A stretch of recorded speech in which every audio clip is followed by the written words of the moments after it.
are you? I'm well, thank you. How are you? I'm doing great. I'm doing really good. Like it's it's been a really trippy week. It's been a good one.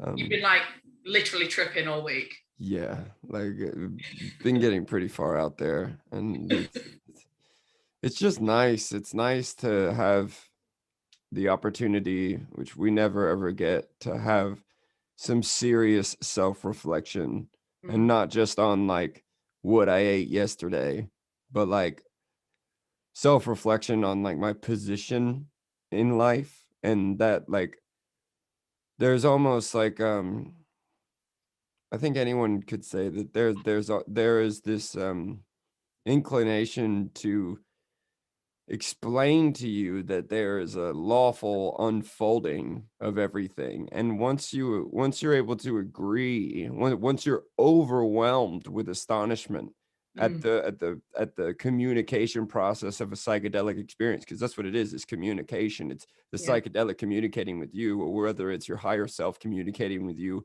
Mm, parts of the mind that we're unable to access communicating with you, that contains the knowledge that this is a lawful unfolding. I mean, even through science, we know that things lawfully unfold, but we don't include ourselves inside of that.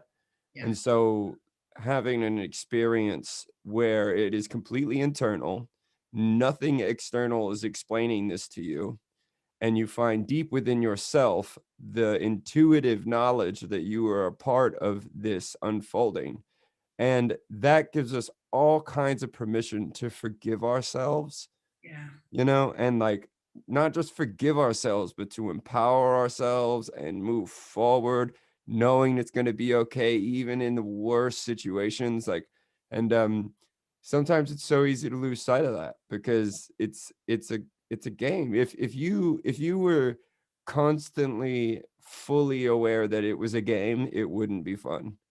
You know what I mean? Like, if you were constantly aware that this whole situation was totally real, if you thought it was real and not just relatively real, then life would be a living fucking hell.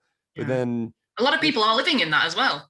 Like yeah, genuinely, a lot of it's quite sad to watch it. It's quite sad to watch people living in that reality, living in the energy and the reality of my life could actually end if I go to the supermarket today, so I won't, and I'll sit here and be depressed for 6 months, and I just it's sad to watch it, and I can you can feel the fear. You can feel the fear when you walk outside, and I'm noticing like as I'm walking down the street, people are stepping off the pavement into moving traffic because I'm more scary than moving traffic on the yeah, pavement. So they're yeah, not even checking the road, they're just stepping right out into moving traffic and avoiding me. yeah, And I'm just like, wow, we've completely lost sight of everything, of yeah, of reality. yeah. I mean, like, and I for one completely understand that. Like, I'm covered in tattoos and face tattoos, and like my teeth are broken to the point where they all look like canines. Like and that was by accident. And like I wear all black. I walk down the street, and when I was young, like I had this vision in my mind that like the guy walking down the street dressed in all black with his hood up, walk across the street if you see him.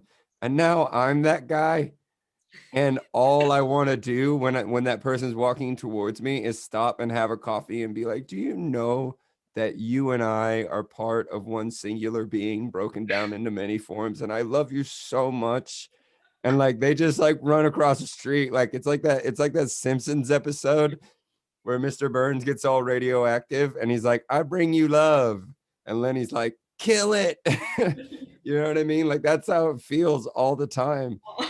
And like, like, and I totally get it. I totally get it. Like it makes sense. Like when you don't understand your connection to other human beings, when there is no, like, like our ancestors were completely like, I mean, they were going to war. I mean, they were fucking each other up. I mean, our earliest ancestors, like I'm talking about when we were first becoming the first form of what we are now, they were violent.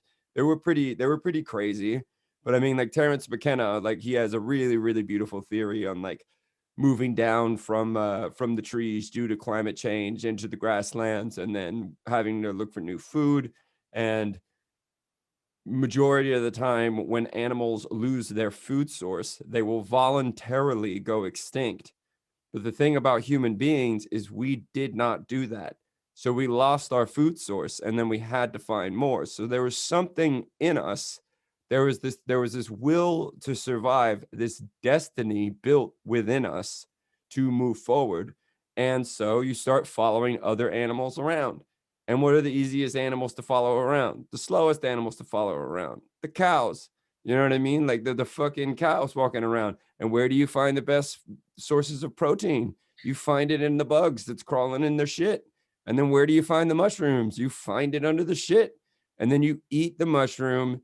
You have a fucking huge you're an ape, and you're having this psychedelic experience that's speaking to you. The earth is speaking to you, being like, hey, you're intelligent enough now to understand that you are not just a body, Yeah. that consciousness is everywhere all the time, and that you've always been conscious from the very first cell.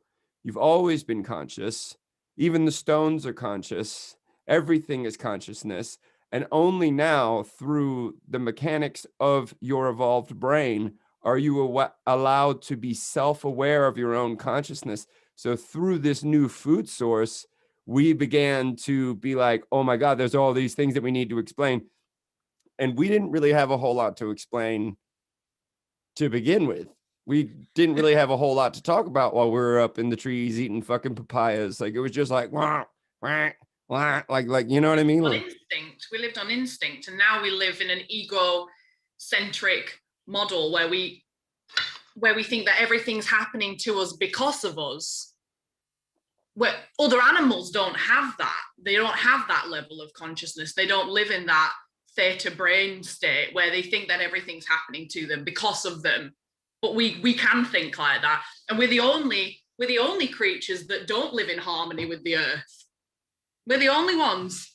We're the only ones with the consciousness to make the decision to not live in harmony with the earth. But I feel like when you eat mushrooms or when you ingest psychedelics like that, you stop feeling the separation from the earth and from the other creatures. Whereas we never felt that. We never felt that for millions and millions of years. I don't think that the Neanderthals or the Deniscians felt the separation from the earth. And that's why they lived for millions of years and never disturbed anything until us. We're the only breed of human that really fucking disrupted the earth and disrupted everything around us. But when you ingest a psychedelic, you forget that separation and you come back to it. You come back to seeing the earth breathe, seeing everything moving around you, feeling the energy of the plants, of the animals. And I feel like it builds a new reality. It's like a fresh snowfall on the brain of Homo sapiens. Like, you know, when you go on a sled down a hill on ice and you keep going down the same sled and eventually that snow becomes ice. When you ingest a psychedelic, it's like a fresh snowfall on all those ingrained pathways that we've been understanding for now millions of years.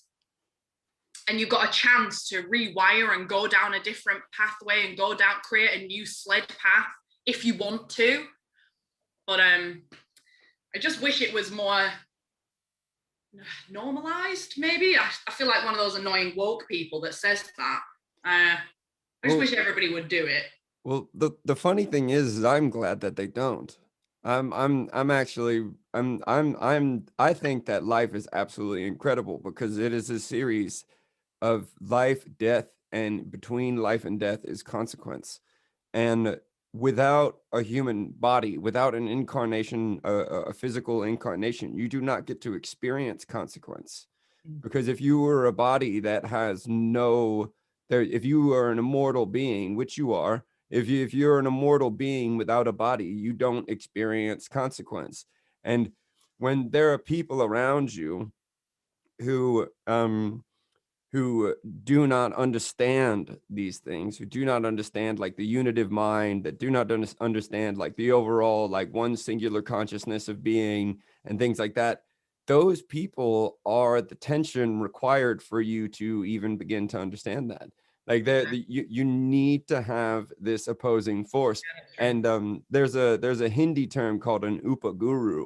And an upaguru, like, because everybody knows the term guru. Guru is like, it's not just like a your teacher. The guru is the perfect statement of the universe. Like, a guru is a person who's transcended their ego to the degree that when here's an example. Like, when you look at a guru, in many stories that I've heard, when you look at a guru, they mirror your desire because there's nothing left in them for them to be themselves. They are simply everyone.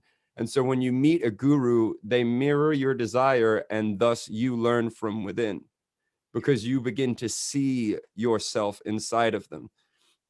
And an upaguru is someone that you meet anywhere. You're an upaguru. The trash man's an upaguru. I'm an upaguru. Donald Trump is an upaguru. And what it means wait. We're crashing. Are we crashing? Internet connection unstable? We're crashing. Are we back? I'm back. I'm back. Right. Upaguru, right. Go ahead. Upaguru. So yeah, like, upaguru basically means someone who helps you along the path, right? And your sadhana is your spiritual path. This is all Hindu and Buddhist related. And your sadhana is your spiritual practice, right? But I've also heard sadhana be referred to as your life. And I thought that was quite interesting because your life is your spiritual practice. So, like, your life is a set of consequences that triggers certain situations that may allow the door to open to a higher level of consciousness. However, awareness is key. So if you are unaware of how tragedy can bring forth some of the most profound learning, and you sit around feeling sorry for yourself, you have then ignored the teacher, right? Like, you've then ignored the situation.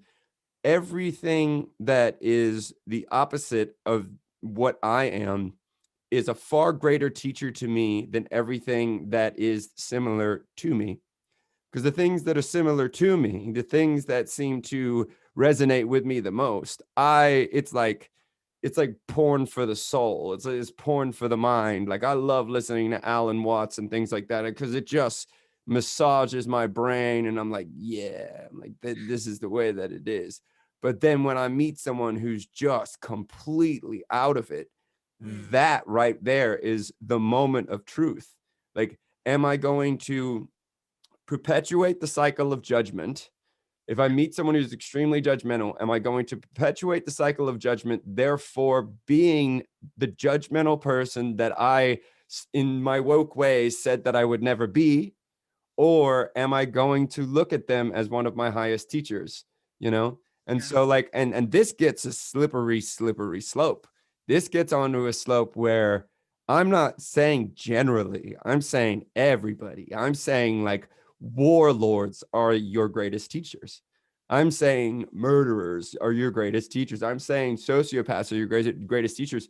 What they're doing to you most of the time is showing you where you're not, and also giving you an example of how deep the separation becomes when you start to become less and less self-aware, and not just self-absorbed, but self-aware, where the self includes all being, because there's only one consciousness. So for me, as much as I'd love everybody to experience it, everybody wouldn't love to experience it. And that's fine with me, because them not experiencing it, them not having these experiences, allows me to grow. And and then it allows me to treat them better, because clearly the only reason that they're acting that way is because they're hurt, and like, I want to, it's not even necessarily I want to do the right thing. I feel inclined to love and help even the people who want to punch me in the fucking face. You know what I mean? Like, it's I can't see it another way. You know what I mean? So in order for you to, let's say we have to interact with people who are not consciously aware generally on a daily basis. And I say that, but actually it's not entirely true anymore, because we don't have to anymore, but we will have to again soon. And even that just sounds judgmental as I say it, as it comes out of my mouth. It sounds like I'm up here, I understand God and you don't. I don't mean it like that. I mean, like, in order to communicate effectively with unconscious people, I'm trying not to sound judgmental, but it is just coming out like that. No. The thing is, it's just coming out. We are judgmental, and that's okay. That's part of the perfection of being.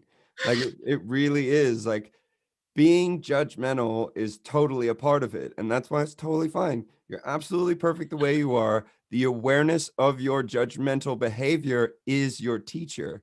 Yeah. You know what I'm saying? Like, so to deny your own tendency to judge is to become more ignorant. So like, you know what I'm saying? Like we must accept the perfection of it all. You know what I mean? The perfection of our own judgmental behavior, the perfection of our own ignorance, the perfection of our own separateness, because once you're aware of it, it will teach you more than you ever knew before. But continue, because I'm not judging you for being judgmental, because I'm judgmental all the time. And we all are. But I think I'm quite aware of. Anyway, if I start to say what I was just about to say, I'll completely switch topic. Anyway, when you try to effectively communicate with unconscious people, do you find yourself having to bring your energy down, like literally put a chain around your neck and bring yourself down to their level of consciousness in order to communicate with them? Or do you communicate on your level of consciousness and use your language? Because I can tell you, like, at least everybody on this street right now, if we're sat in my position right now talking to you, would just be going, what's he fucking talking about? What is he talking? What did he just say? I have no idea. Do you lessen your language and your intelligence and your experience with consciousness in order to communicate with them effectively? So you talk to them about whatever they want to talk about. Or do you just go straight in, balls to the wall? How do you feel? Do you know that you're a light being? Do you know that all you are is energy and all you are is just a little atoms vibrating? Do you know that? How do you approach those conversations? Well, the funny thing is I work in a tattoo studio, and like tattoo studios are full of all kinds of different people, and the people who come in and my clients especially, they're just regular folk, lovely folk, but a lot of them have never heard anything like what I have to say. And the funny thing is now you're trapped. Now you're trapped under my needle for the next 6 hours. And so we're going to start having a conversation. Hi, how are you? Da, da, da, and then it's going to go into it. And then I'm just going to drag them into the depths of the cosmos. And like I've had some and very few. And this is where we need to stop assuming that people don't have an intuitive knowledge of this stuff, because that's where the revelation comes from. It comes from inside. So everyone on your street already knows all of this. They just don't remember it.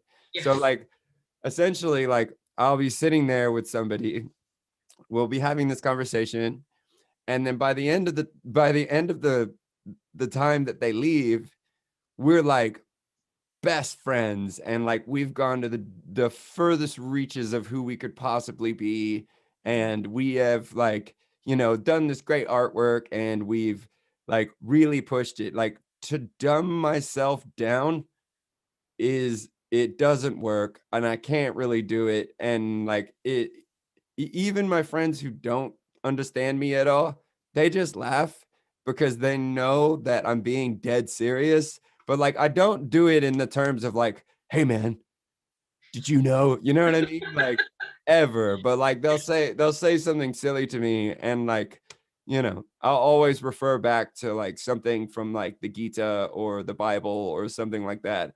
And I I can't turn it off.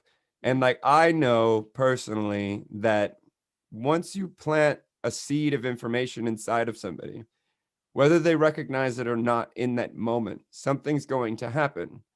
And if they were listening to me in that moment, then they might remember what I said, and then it might all make sense.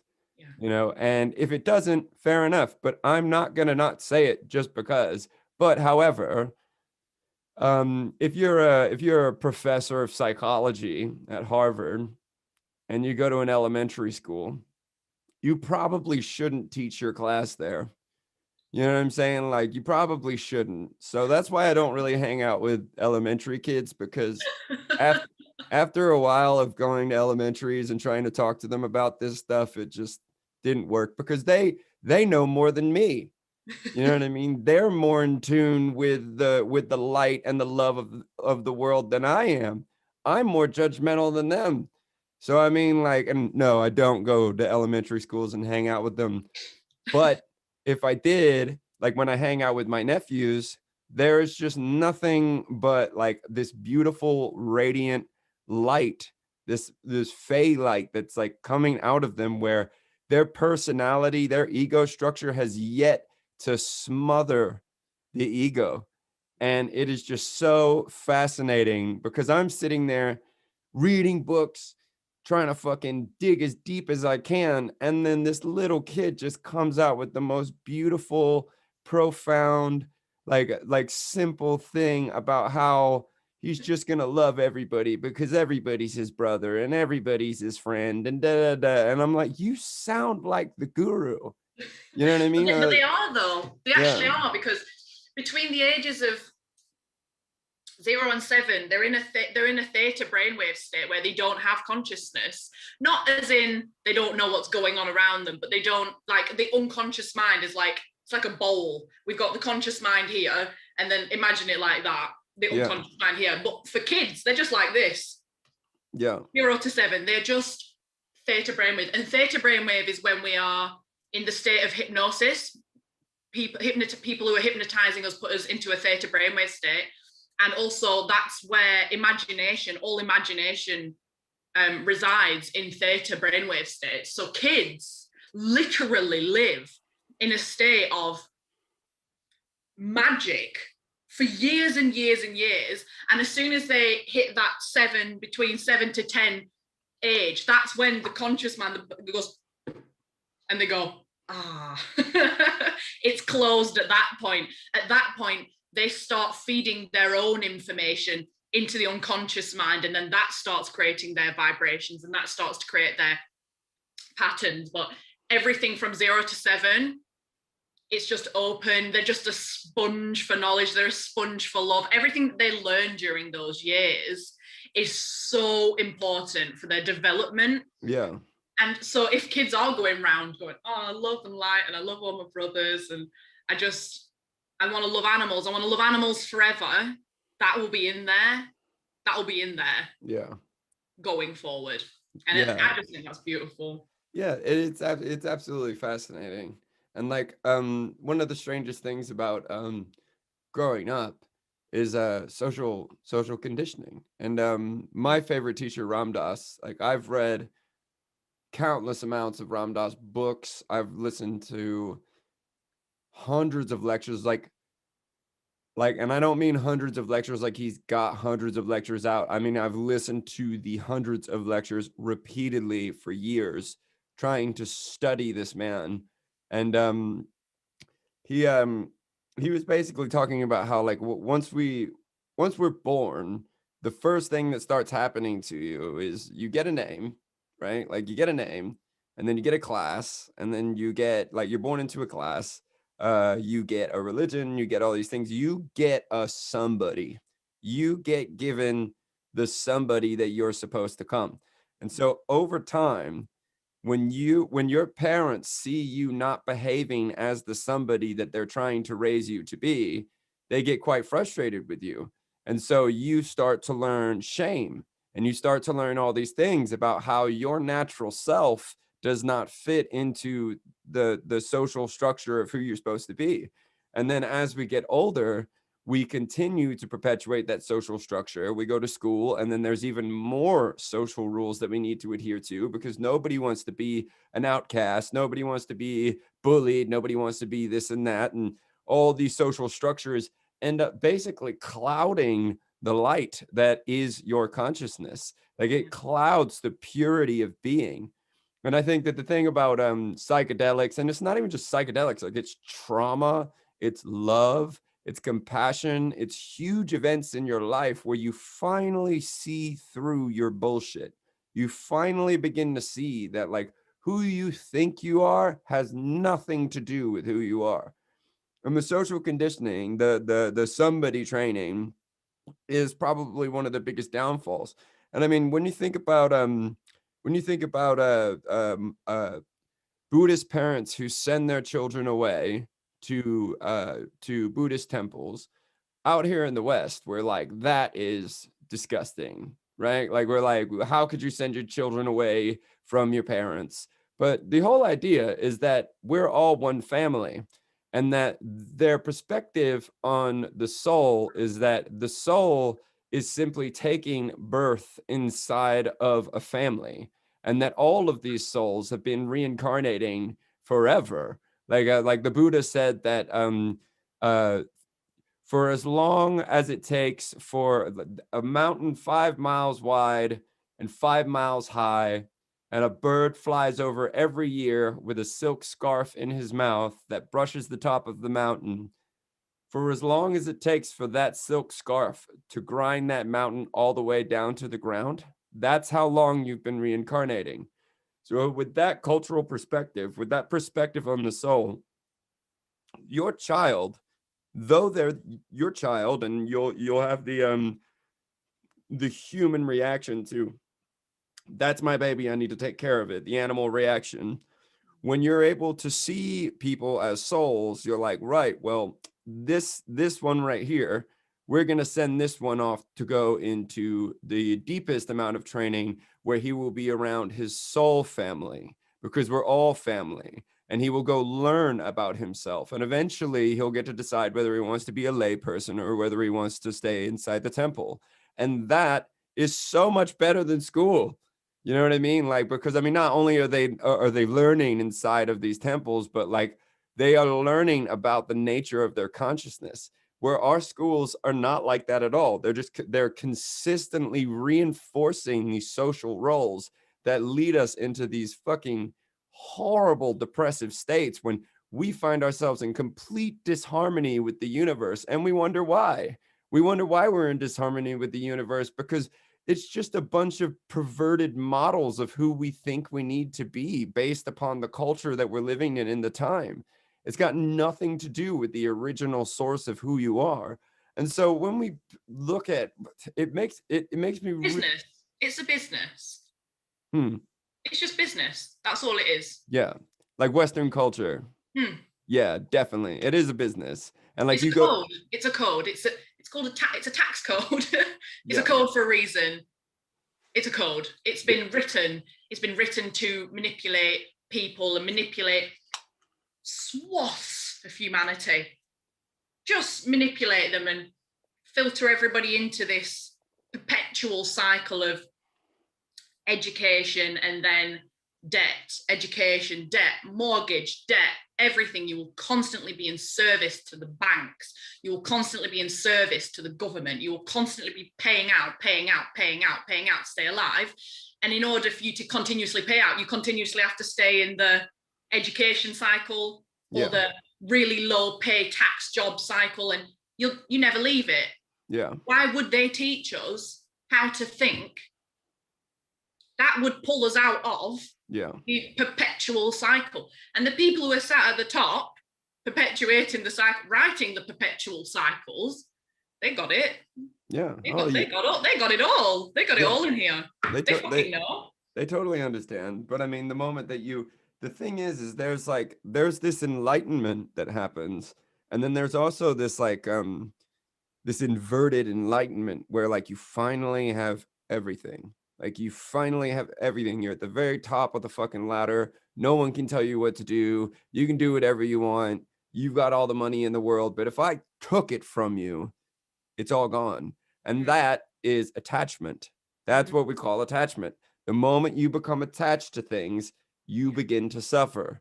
Like it's just, we are taught to be attached to the idea that we are supposed to be successful and that we are supposed to make money. And if you don't, we're also attached to the idea that we will be failures and we'll be this and we'll be that. So we're constantly in this battle of, am I going to make it? You've already fucking made it. Yeah. You're here. Like, you know how rare it is to be human?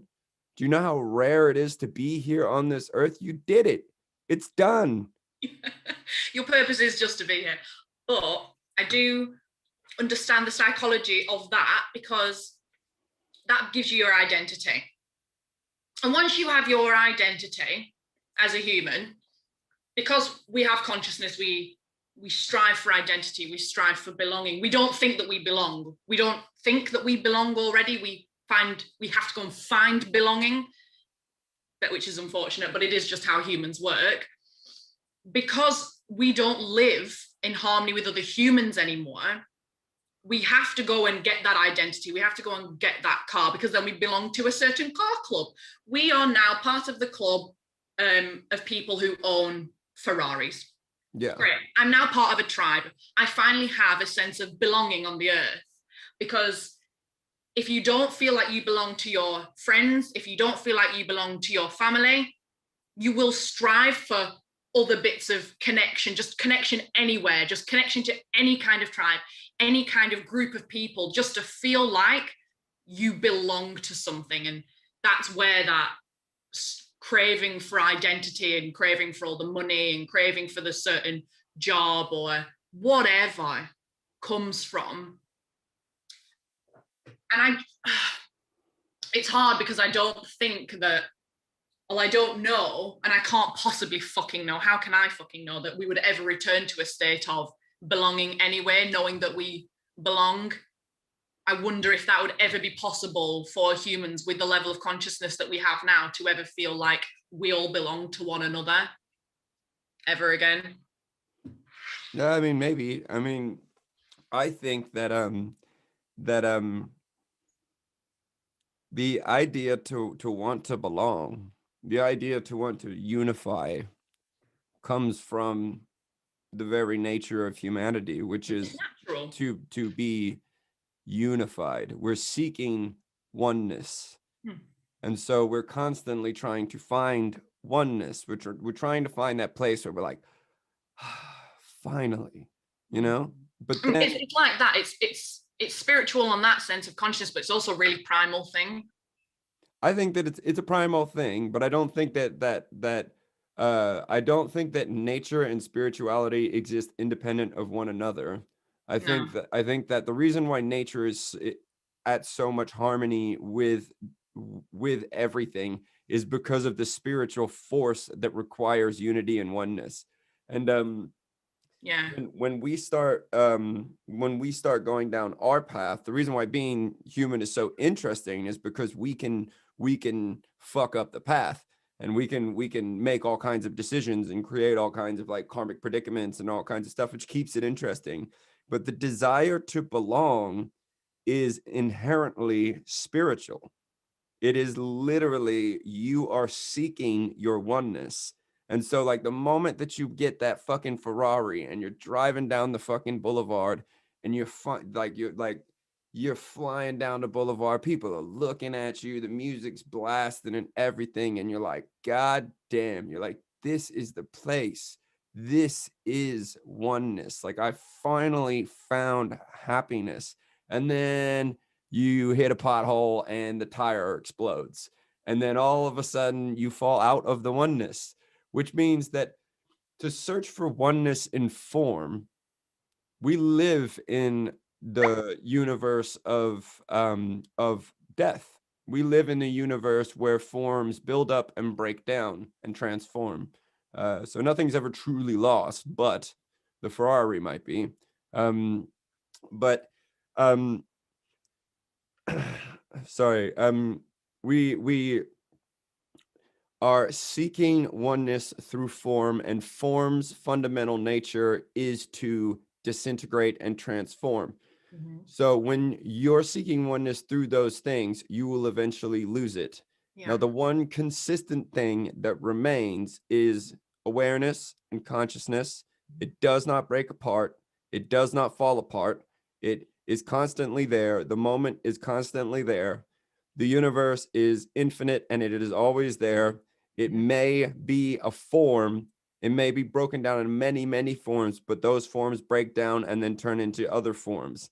Now, identifying with the soul, identifying with the identity gives you a place to belong where nothing can ever be lost.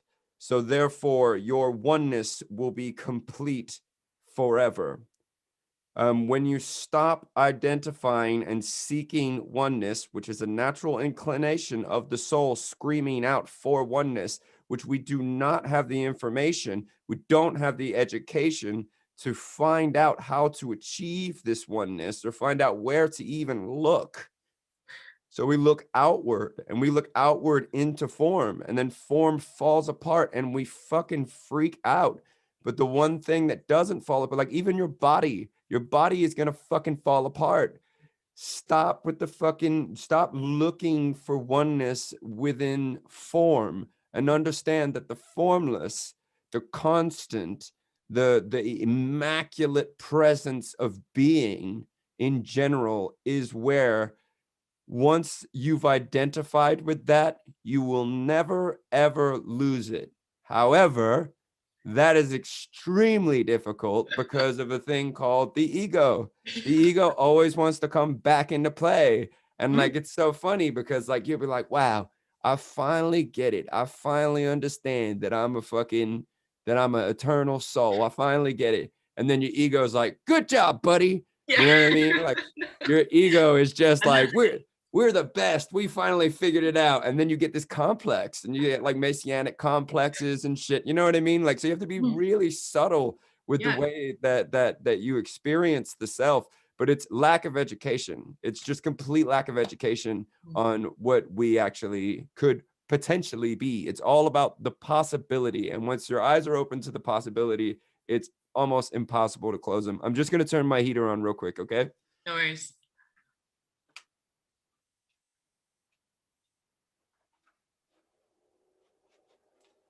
Right. Right. So, So, yeah. at what age did you stop looking externally for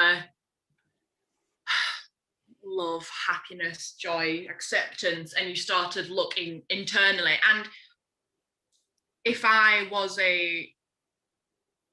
just somebody who had never even heard of the word consciousness, other than the fact of like a medical term of somebody being unconscious, medically, like unconscious, like in a coma, if that's the only time I'd ever heard of the word consciousness, where would you begin to educate me? What words would you use? Where would you begin that to start saying, stop looking externally to yourself for fulfillment and start looking internally, because nothing external is ever going to fulfill you internally? Where would you begin there, and where did that journey begin for you?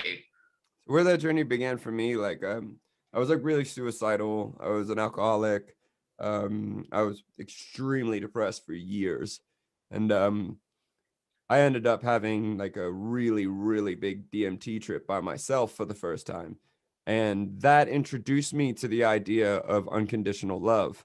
And I wasn't talking to my family, none of them at all. And the next morning, I ended up contacting all of them and apologizing for everything that had ever happened. And now we all hang out with each other and talk to each other and things like that. So, I mean, like, when that was the moment that I realized that love is the unifying factor of everything. But where I found that love was not external, it was an internal process. It was within my own consciousness that I found the deepest love and unification.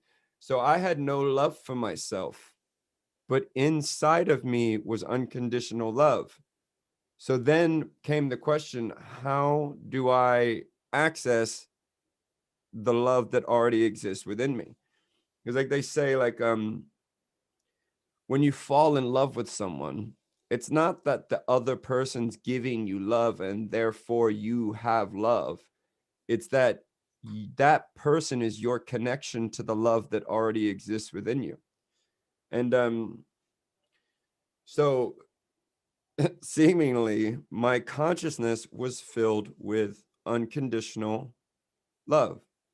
And I guess if someone was to ask me, like, where, like, if they had no idea, and they're like, well, where do I begin? Um, I guess there's many ways to begin. I'd ask, what do you hate? What do you hate the most? And why? And then they'll give me all the reasons why they hate something, because the thing they love so much isn't the thing that they hate.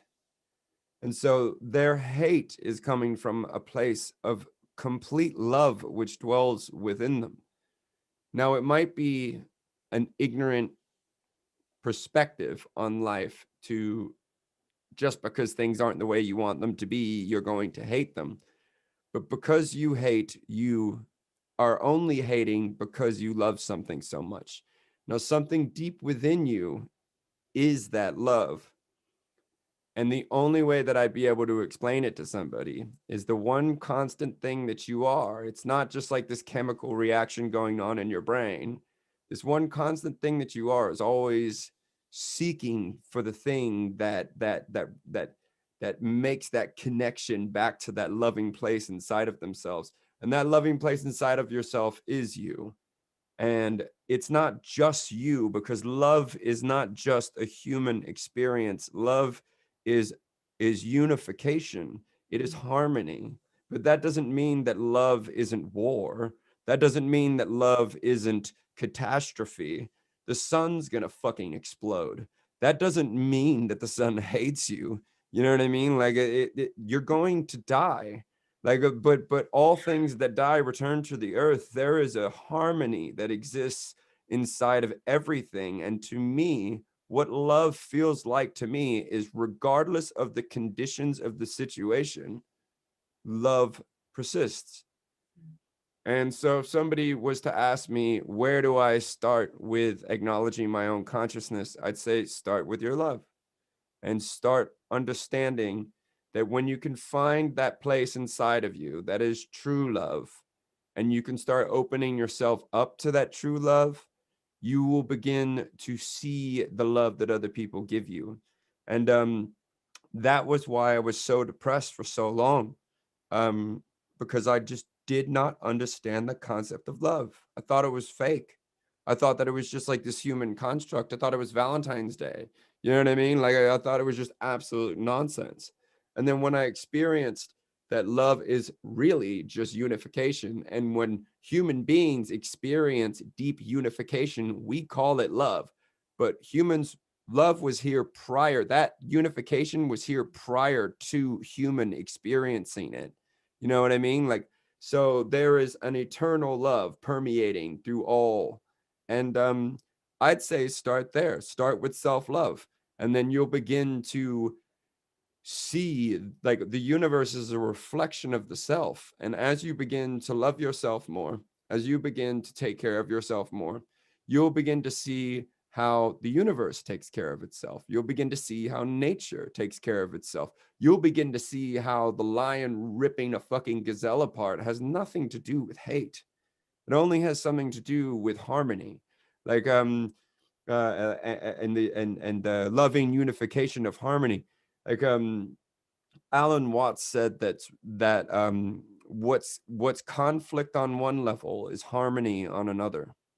And he was talking about in our bloodstreams, if we put our bloodstream under a microscope, there's just this constant war going on that it just seems absolutely violent and vicious and insane, that we got these red blood cells and white blood cells fucking ripping each other to shreds, going at it. But when you zoom out a little bit, it creates the harmony of health and life. So on one level, conflict and chaos is harmony. There is no being without harmonic unification and love. The sun will explode, and that is love. Because on one level, on the level that we are attached to the form of earth, that we are attached to the forms of being, it is chaos and conflict. But on the other level, that this is purely nature doing its thing, death, everything, it is total harmony and total love.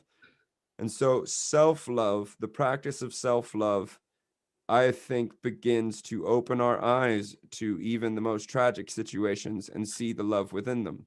Mm. And that's really, I mean, there's a billion different ways to begin a conversation like that. But for me, I think that that's the, you know, right now. I really like that. Off the cuff, you know what I mean? Like that's kind of the way that I see it, you know. What do you hate because it's coming from a place of love? I think that's a really beautiful way to approach it. Actually, I didn't expect you to say, I didn't have any expectation of what you were going to say, but I didn't expect you to say that. And I've never thought about it like that. Actually, what do you hate? Well, it's because it's coming from a place of, because you love something so much. I think that's really beautiful. And I think that starting that self-love, it sounds so easy. As you were saying it then, I was like, you know, shit, if I didn't have any awareness around this, if I watched this podcast and this dude's just saying, just start with self-love, I'd be like, fucking how, man? Like, you said it intricately, but I still don't quite get it. I'd say it starts with that space in between. So we've got the consciousness, unconsciousness, ego, and there's a little permeating space of infinite and the awareness of the infinite. And Eckhart Tolle, he said this is how his journey started. He was like sat on a bench or something, or he was about to commit suicide, and he realized he was at his house. He was at his house, and he was like, I can't live with myself. Yeah, he was ready to go. Yeah, and he went to bed and woke up enlightened. Yeah. What a deal. Yeah, like he was literally like, I can't live with myself, and then from that thought, then it led to, you know, then it split it off from him. It was like, well, who am I living with? There must be two of me if I can't live with myself. And being that conscious observer and being that awareness around your thoughts and around maybe your hateful thoughts, around your egoic thought patterns, and around the love as well, and also noticing love that's coming from a really honest, vulnerable place, but also love that's like ownership, like I just love you and I can't let you go. All the different aspects and facets of the human mind and all the different ways that it can go.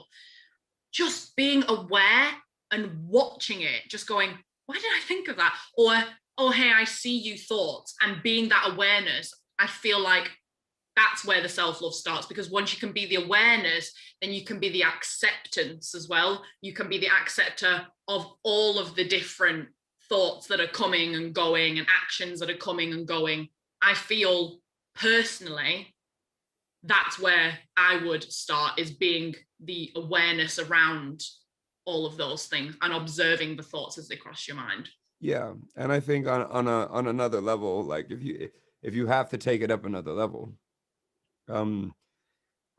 my mom could do anything. She could do absolutely anything, and I'll love her forever. There's an unwavering, unconditional love. You know what I mean? Mm. So to think that you can't experience that with yourself while you're sitting silently, watching your mind, as they say, watching your mind think as the tongue salivates. Not saying that you're thinking while you're drooling, but saying that the mind thinks just like how the tongue salivates. It just does it. And watching the mind think, being the awareness, watching the mind think, and learning to accept it, not become attached to the thoughts and go off into your fantasy, but learning to accept the thoughts coming and going is just the same as unconditional love for another person, just on a smaller scale deep within yourself. And if you can have that experience within yourself and learn to truly accept that sometimes you have horrible thoughts, but you don't need to feed them. You can simply see the horrible thought and go, horrible thought, and continue. You know Yeah. what I mean? Like, and love yourself. Like, just be like, well, they're that one. Well, for whatever reason, I was just thinking about chopping someone's head off and move on to the next one. Like, thoughts are so inconsistent when you really get down to the nitty gritty of like the meditative aspect. They're so inconsistent with one another that there's, I think it's a Buddhist saying that like the mind is like a monkey, a drunken monkey that's just been bit by a scorpion. Like, it behaves in the same way. It's trying to jump all over the trees, it's trying to do all this stuff, but it's wasted and it's poisoned. You know what I mean? Like, it makes no sense. It can't grab on to anything. And then as you fall further into your awareness staring at your thoughts, you begin to see that thoughts hold they're completely an illusion. They hold no weight at all until you begin to identify with them. Like, the thought of, oh, I'm not good enough is just a thought. Mm. But then, if instead of identifying as the awareness, you identify as the thought, then all of a sudden you're not good enough.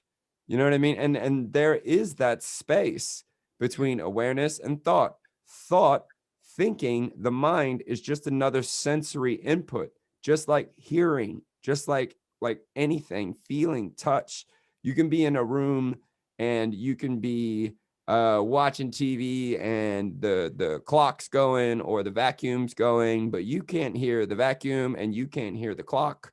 You could be in a room full of people at a show and everyone's talking and you're only talking to one person and you can't hear anybody else. Like, it's just like you can like create like this one this like singular focused thing on part of your sensory, and then gain like a deeper and deeper knowledge of everything. It's not rejecting everything away. You're not like pushing away the human experience at all, because all of it's still happening. You're still receiving all the information, but it's sensory input. So like, it's not like my ears aren't picking up on all of the people around me talking. They are, but my awareness is placed in a specific place. Yeah.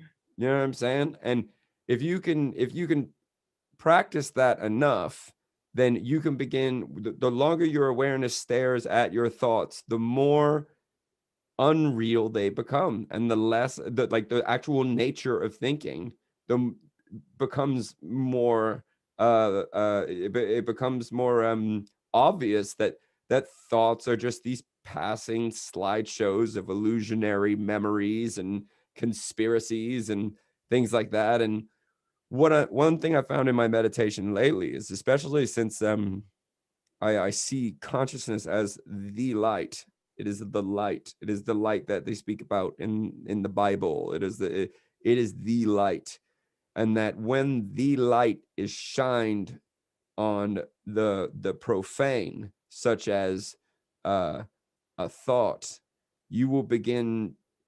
If you use your awareness like a flashlight of the divine on a thought, you will begin to see the ego and the thought process almost still and bow in the greatness of the awareness of the light.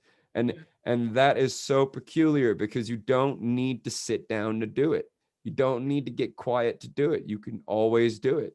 Yeah. And I love that. That's been one of my favorite meditations lately, because I can just do it at any time. Yeah. As soon as I start thinking, I just stare at the thought. It's almost like you're the scariest person in the room.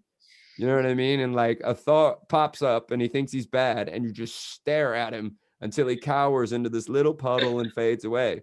You know what I mean? Like, and there's no hostility. It's just simply like, do you have something more interesting to say than the divineness of my being?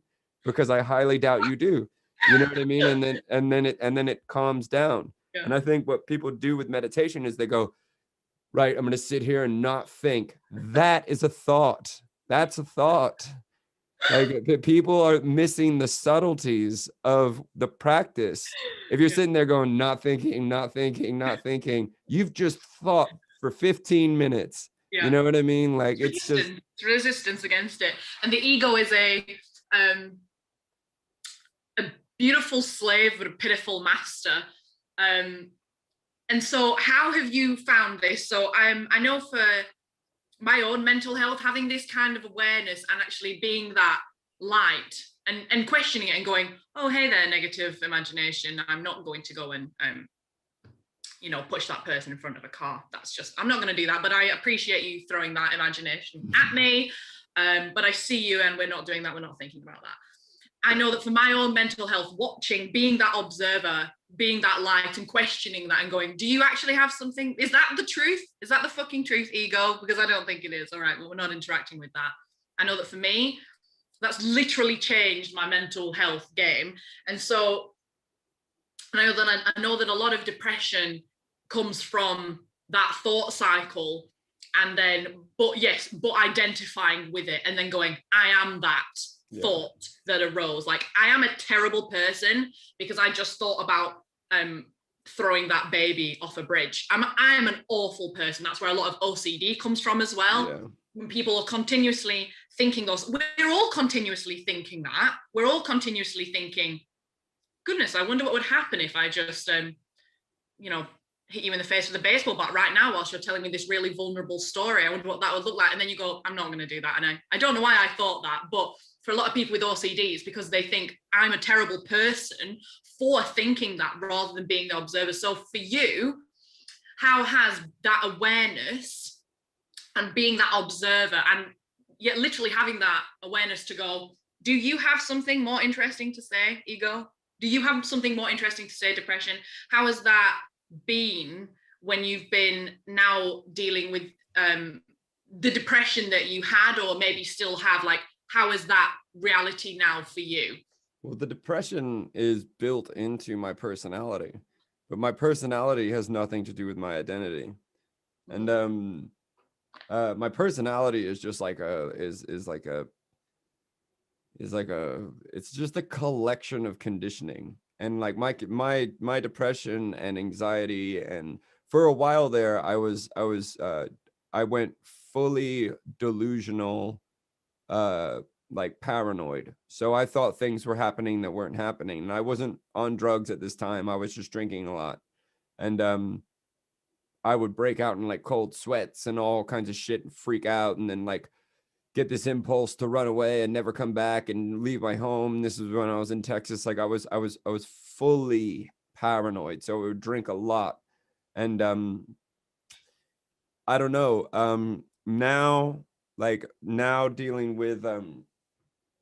with those aspects of myself. Luckily, that part of myself sort of faded away as I began to become more conscious. I stopped taking it so seriously because I'm constantly creating new conspiracy theories about myself and things like that. But I'm also really into the idea of like causative thinking. So what causative thinking really does is it gives you a responsibility to take the fucking wheel of your mind, and your imagination is just going to go and go and go until you grab the fucking wheel. And then once you grab the wheel, you can choose to think positive things. And I know people think positive thinking, that's cliche. Yeah, it is cliche because it fucking works. Like if you and especially when you combine it with meditation, especially when you combine it with getting, and I know meditation's about silencing the mind, but once the mind becomes silent, you now have this raging control over your imaginary process. And I think that for me now with my depression, when the depression emerges, I find more often than not now that I'll find these little gaps in the thought process of depression. And it's funny because me and Tony will be talking, we'll be arguing about something, and then we'll look at each other and we'll both start laughing because we realize how hilarious the predicament is, because we see what we've seen, what the truth is, and we're sitting there arguing And we're both like looking at each other, and it's like, oh, like, so two eternal beings are arguing about cat food. You know what I mean? Like, you know what I mean? And in those moments, you snap out of it. You know what I'm saying? But like, causative thinking has been a big help for me, because I believe that the mind is a well, there's no universe without mind. Like, all of what we're looking, well, there is something without mind, but there's no universe as we know it without mind, because all we know is what the sensory objects that are the mind pick up, right? So the sun looks like the sun because of our sensory objects. That's it. There is no actual universe that we know of without mind. Therefore, the mind is creating the universe. And so causative thinking links back into magic. It links back into prayer. It links back into ritual, all kinds of things. And if anybody's listening, write down the name Neville Goddard, and check out his stuff. He was a Christian occultist, which is one of the strangest combinations of spiritual thinking. And he was very, very interesting. And so basically, like, I began this process when I was starting to come to more terms with my spirituality and dealing with my depression, and realizing that these depressive thoughts, I can actually like stare into my depressive thoughts and recognize them as delusion. They're just delusional. And then go into states where I become quieter and quieter and quieter, and then spend like a good amount of time doing this creative thought process. And this guy lived in the early 1900s. I mean, if you're looking for videos of this man, if you're looking for audio of this man, it's like listening to it through a tin can, because it's so old. You know what I mean? Like, but this man was onto something extraordinary. And he was basically saying, like, once the mind is quiet, once it's completely shut down, and you're no longer really like dealing with the attachment of the idle mind's thoughts, you can begin to take hold of the imagination. And since there is no universe without mind, once whatever's out there enters the senses, the mind starts to create the universe. And so the imagination will have something to do, it will interplay with the creation of the universe. Look around you: the table, the desk, the computer, the microphone, the clothes, the light bulbs, everything around you began as an imaginary blueprint within the mind of a human being, thus bringing it forth into the universe. And so that's just a very basic idea of creative thinking and causative thinking.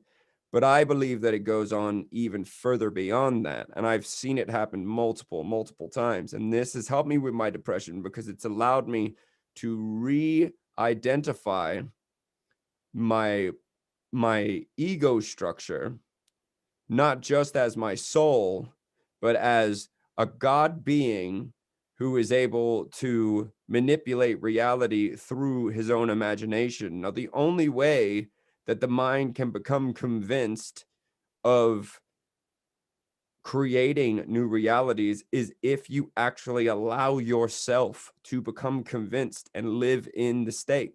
So just like in those deep states of meditation, act as if, Neville Goddard would say, act as if you were already at the end of what you want, and feel every feeling that you would feel if you already had what you want. Yeah. And he was the beginning. People have been ripping him off for so long. The Secret, all that shit, it's all bullshit in comparison to what Neville Goddard taught. He was using some of the deepest, most profound knowledge to try and get this across to people. And so, like, I would sit there, like, basically, here's just a story, right? Here's a, people could call it a miracle story or a coincidence, whatever. But basically, I was giving was giving it a shot, right? I've been doing a lot of study. Sorry if I'm talking too much. No, go ahead. I love it. But I was giving us, I was getting into like a lot of Neville Goddard, and I was giving his practice a practice, right? Like I was like, right, well, let's start with something simple. And like I hadn't seen LSD in like a year, and I hadn't seen like any psychedelics anywhere. I was asking all over the place, and I couldn't fucking find it. And there was a person I was working for at the time, and I had spoken to them about LSD, and they're like, I'm not going anywhere near that shit. You keep that shit away from me. I'll just smoke my weed. He's like, y'all are fucking crazy. Blah, blah, blah. Don't touch me with that shit. Blah, blah, blah. He was not having it. And so I do this meditation for about an hour where I begin to like say, put your hand out right now. Put your hand out and close your eyes. And now imagine a golf ball in your hand. Mm-hmm. You can feel the texture and the weight of a golf ball in your hand through your mind. Yeah. Now imagine a tennis ball. Mm-hmm. You can feel the texture, right? So the mind is doing this thing where it is completely replicating true reality, right? So what I ended up doing was I sat there with my hand open, and I imagined like a 10 strip of blotter acid on my hand, paper acid on my hand, and sat there for a while feeling the texture of the paper in my hand, truly believing I had this in my hand, allowing myself to take the position of it.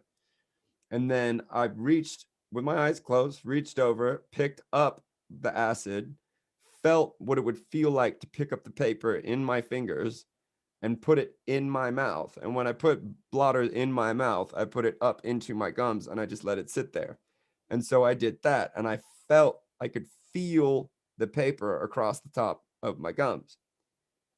I think I had the day off the next day, but then the day after, I went into work, and the boss that I was working for at the time came up to me with a cup full of blotter acid.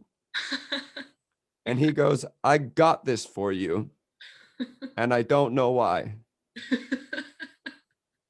And in that moment, it was like the same amount of acid. It looked like the way I was envisioning it in my mind. I hadn't seen any blotter acid for a year, like a long time. And it just happened. And I couldn't fucking believe it. I was like, no. You know what I mean? Like the first thing that happened, I was like, that is such a coincidence. But it's been years I've known this person, and never in their life would they ever do this. Like, you know what I mean? And so that was just a very strange, like, but then it's not a coincidence, is it? Yeah, it feels like. It feels like for the honestly, the first 50 times that happens, you go, what a coincidence. Yeah. Crazy synchronicity. Yeah. And then after like 100 times, you kind of start to think, maybe I have some power here. Yeah, maybe I'm creating this. Maybe I'm a co-creator in this universe. Maybe because the subconscious mind, the unconscious mind doesn't know the difference between you thinking that there's something there, you creating that reality, doesn't know the difference. And so in the quantum realm, that's already existing because time isn't real. And the reality where you had a cup full of blotter acid sounds better in your accent than in mine. I'm just going to say acid.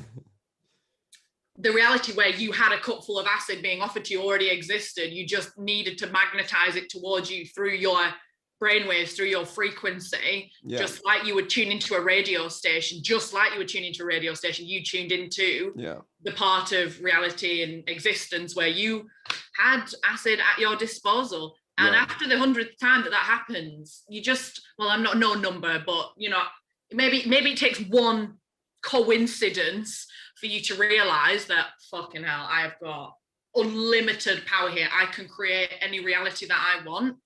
If it only takes you one experience to you stop utilizing that power, amazing. But for a lot of people, it takes like at least I don't know how many coincidences for you to actually start going, actually, I have the power here. I actually have some power. Yeah. Yeah. And it's funny because the next one that happened was me and Tony were supposed to be going to Thailand, and we've been planning going to Thailand. We've been imagining going to Thailand. We've been doing these manifestation meditations. We're going to Thailand, and when the time came to go to Thailand, we didn't have enough money. We were just short of having enough money to go to Thailand, get all of the hotels that we wanted, and go to all the islands that we wanted. And we were crushed. I mean, we had like 2 days, 3 days to get this money, which was not going to happen. And we were crushed. We're like, we're not going to get to go. Next day, Tony gets like $5,500 out of the blue. Like, and it was the strangest fucking thing. Cause I get in the car and Tony looks at me and she goes, guess what? And she has a minimum wage job. She goes, guess what? And I was like, what? And she handed me an envelope and I opened it and it was $5,500. And it was just enough to pay for the entire trip. And like, the thing is it's not about you thinking something and then it happening right away.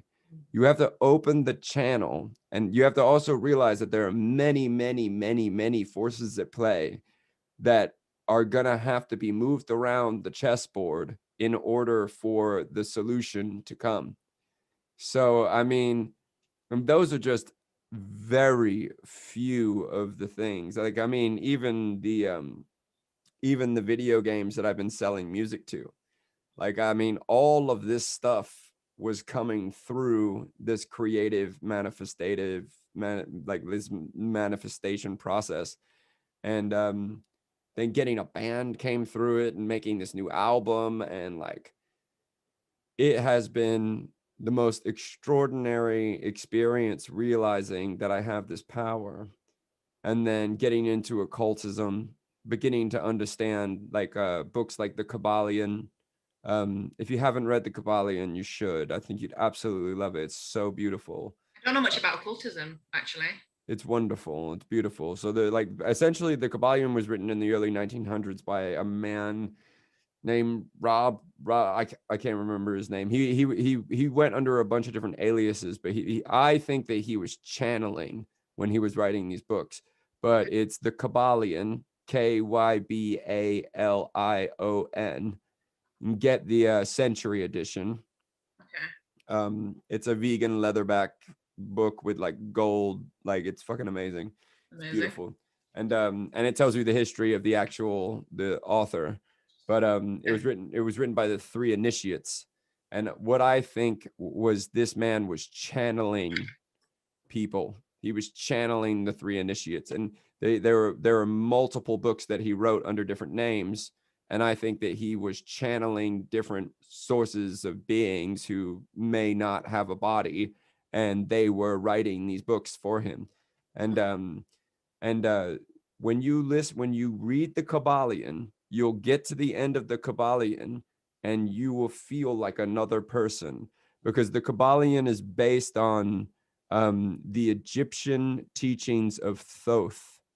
So when the Greeks went into Egypt and they basically colonized Egypt, they realized that Thoth was the same spiritual source as Hermes, and that the Egyptians had figured out how to communicate with Hermes in a deeper way, but obviously it was a different culture, so they called him a different name.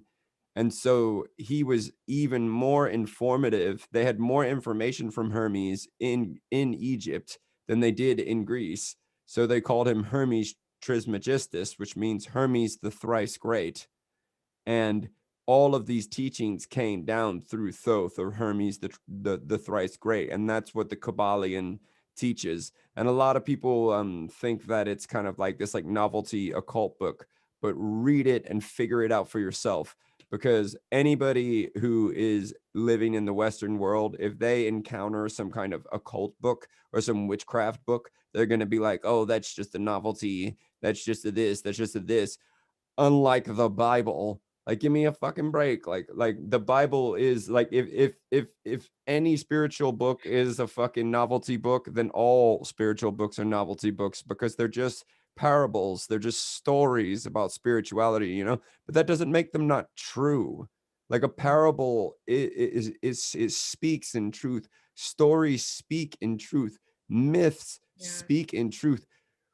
A myth is not something that's not real. It is a phrasing of reality for us to understand. That is the fucking end of it, man. And like, people are so fucking blind to it. And like, I have family members who are very, very like science minded. And when they like encounter the idea of a myth or something, they're like, oh, well, that's just people sitting in caves and sitting in, you know, mud huts telling each other stories. And it's like, you understand that those people were just as advanced as you and I. They might not have the same teachings, but they definitely spend a lot more time with their personal consciousness than you and I do.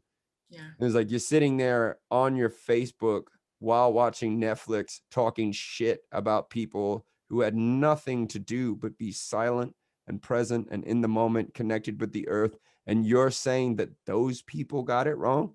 You know what I mean? Like, the myths are not, you can take them seriously if you like. There's But a lot to be found within stories and myths, and I think Jungian psychology and Jungian psychoanalysts have a beautiful way of helping humans understand the mind and understand consciousness through myths, through stories, through archetypes, through things like that. For anybody that listens to this podcast and is female and hasn't read or listened to anything by Dr. Clarissa Pinkola Estes, you need to just go and Google her right now. She's a Jungian psychoanalyst, Jungian psychologist, and she has just, I don't know how many books, just so many books. She's a Women Who Run with the Wolves. It's like the most famous book, we've all heard of it, but she's got so many books on explaining women to women, but through myths, but through stories, through explaining different areas of the mind. And it's like an island, and there's loads of mud, and that's where your negative thoughts are and things like that. And it's so visual that you stop questioning it, because oh yeah, I get it. If it's in a story, you can get it like that. Do you not recommend that book to men? When I said women, yeah, I think Women Who Run with the Wolves, her other books. So I wouldn't recommend the other books to men, but that's just my standpoint. So the volumes of The Dangerous Woman. So The Joyous Body, which is understanding the female body. I think it would be useful to men, but she's talking from a feelings standpoint and the way that women feel about themselves. Have you read Women Who Run with the Wolves, or read any of the? No. Would I recommend it? You know what I would recommend by her for everybody is Warming the Stone Child. 2 hours audiobook. If you listen to it, she narrates all of her audiobooks as well. She's this Love that. she's from Mexico as well. She's got this beautiful way of telling stories. It doesn't even sound like she's reading. I don't think she's even reading her own book. I think she's got it all in here. Yeah. And she's just saying it, because it doesn't sound like she's reading at all. But Warming the Stone Child, Women Who Run with the Wolves, and The Joyous Body by Dr. Clarissa Pinkola Estes. Get on that. Just get on that. Start to learn about the human mind and the human body through myths, through stories, rather than just through society, just through the culture, through the stories that we now have. Because the stories that we're now following, for the most part, don't serve us. But the stories that she teaches, she's there's a special name for it in Spanish. A keeper of the old stories. Anyway, I can't remember the name for it. A cantadora. She's a cantadora. She's a keeper of the old stories. And she teaches just It's just beautiful. The only way I can say it, it's just the most beautiful thing. Definitely have a look. The Women Who Run with the Wolves, the full audio book, I think is like 4 hours. Like it's not long. You can Yeah. smash through the whole book in a walk. Yeah. Definitely have a look. Yeah. Fuck yeah. Yeah. I mean, like I'm open to like all books and perspectives. Like, I was raised by women, and like I can't I hang out with so many men who are so in, they get more neurotic by the day, and Mm. like they're so hell-bent on pleasing one another's manhood that I think there might be blowjobs involved. You know what I mean? Like, and not that that's a bad thing, but like I think somewhere behind the closed doors of this broness, there's some jacking off going on, because like I've never seen men want to prove themselves to one another so much, unless it was unless it was in the context of trying to date the person that you're talking to. You know what I mean? Like it's so strange. Like, because Why? growing Why up, do you think that is? Why? why? Because we lack complete and total emotional attachment, and we're taught that women are fools, and we're taught that men are the people that we're supposed to be getting along with, and men are not in touch with the feminine aspect of their identity. They have absolutely no clue what it means. When they think feminine, they think of the patriarchal concept of femininity, and they think of all of these negative aspects that keep getting taught to us about women. And they're like, oh, that's just women. And yes, oh, that's just men. Oh, that's just women. We do have differences, but they are not significant enough for us to deny one another. And they are not significant enough for us to not see them within ourselves. I How have you mean, come to find your divine feminine then? Because we have the balance of divine masculine and divine feminine within us. How have you come to embrace or touch your divine femininity? Have oh, you? well, this is why you should read the Kabbalion. At the end of the Kabbalion, like they talk about, there's principles to the Kabbalion, right? Okay. And so they get into gender, and then they get into mental gender and things like that, um, divine gender, things like that. And they're basically talking about, they're like, what everyone seems to like misunderstand is that like living in a universe of polarity, we have feminine and masculine only as talking points for the two opposing forces that unify together to create the one. You know what I mean? And so, like, as I was listening to the Kabbalion, I listened to it twice, all the way through, in a cocoon, very high on some extremely powerful psychedelics. And I was like, cocoon, like a mummy, like just listening to the audiobook and going through this. And it really helps me understand that, like, um, the divine masculine and feminine already exist within me. I mean, the reason why the reason why the two come into such deep balance inside of me is the reason why when I look at these men, I'm like, what the fuck are you talking about? You know what I mean? Like, that's how it feels to me, because I was raised by these women who were extremely in touch with their femininity. And so I, by default, will be in touch with my femininity. You know what I mean? And like, the men that I was raised around were extremely toxic and dangerous. You know what I mean? And I had a lot of great friends, but they were dangerous. And so for me, it always just kind of clicked. And I mean, like, my oldest sister's trans. And so there was an element of my family that was like this clear, there's a clear way to transcend between the two elements of your femininity and your masculinity, your mental gender, your spiritual gender, your divine masculine and divine feminine energies. And they all manifest, like, the divine feminine and divine masculine all manifest in forms in different ways. And I understand that they also manifest in forms of men and women, but the two work together to manifest as men and women. It's not that the masculine energy manifests as man and the feminine energy manifests as women. It's that they combine together in different ways to create biological forms, which are men and women. And then you can come into contact with your masculine and feminine. And so for me, I've never really had a problem with it. Like, I think that, like, when I was a teenager, I really wanted to please like the men that I was around, because they're pretty manly men. And I'm not part of that, but I look at it now and I'm like, what the fuck?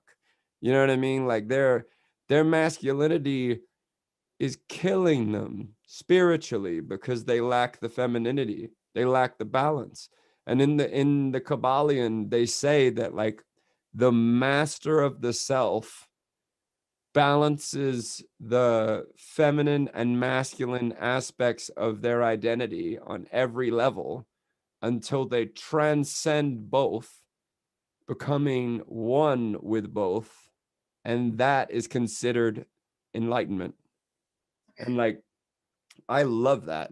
I absolutely fucking love that, because me and my friend Matt were talking and we were like, everything that we've been told as a man, everything that we've been told was masculine and that was this and that, doesn't feel like me at all. Like, and I'm a man. I'm a biological male, and I recognize that. And the masculine, the whole side of the masculine culture, at least over here, I don't identify with that at all. And so, like, me and Matt were like, fuck it. We're like, we're just gonna renounce the whole fucking thing. You know what I mean? Like, because it just seems so absolutely ridiculous. Like, because on that plane of personality and on that plane of biology, it is just not enough for you to understand and grasp the two concepts. And so I feel quite at home and in balance with the feminine and masculine that exist within me, because the most beautiful person in my life is my mother, and she emanates this feminine energy that it makes me want to cry when I watch her do things, anything, like anything she does, because it's so beautiful.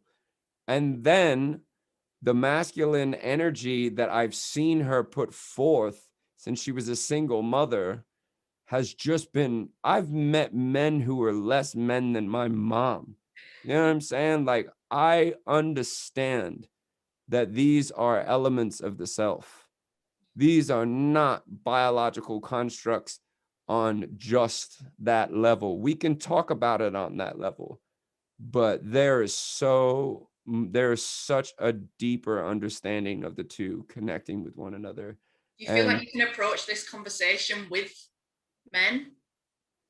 With the men in your life, can you approach this conversation and embracing their divine femininity, embracing both sides of their divine being, I suppose, and the divine gender?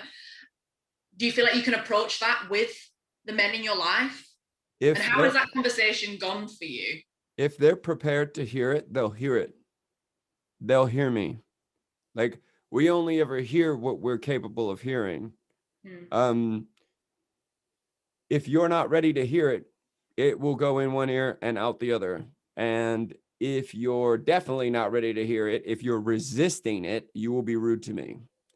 I don't really care if you're rude to me, because you're making an ass of yourself. But the way that I've had, like, the company that I keep carefully. And except for the people that I'm forced to be around, who would never want to admit that they have any feminine quality at all, because it might jeopardize their standard as a male. But when I see the way they behave as a male, they behave like a fucking baboon. And it's absolutely humiliating. But they're all doing it together. So, like one of my favorite lines in a NoFX song is, majority rule doesn't work in a mental institution. You know what I mean? Like, and these people are absolutely out of their fucking minds. And, like, this is another thing about Terence McKenna, the guy who the Mushroom Man. I was talking about earlier, was talking about the apes coming down from the trees and consuming psychedelics, and his theory on that and how that exposed the apes' highly developed mind to their own minds and universal consciousness. And from there, we continued to eat the mushrooms, which then in turn mutated our DNA. Because the reason why animals would rather choose to go extinct than switch their diet, and when faced with a situation like that, is to avoid mutation. It's an evolutionary process, but we didn't do that. So we start like eating these mushrooms, and what they ended up doing was correcting because our original ancestors had the patriarchal system of the male dominated thing. But what these mushrooms did was correct the primate behavior of male dominated situations, where they began to understand that they had to rely on one another and neither one could be the boss.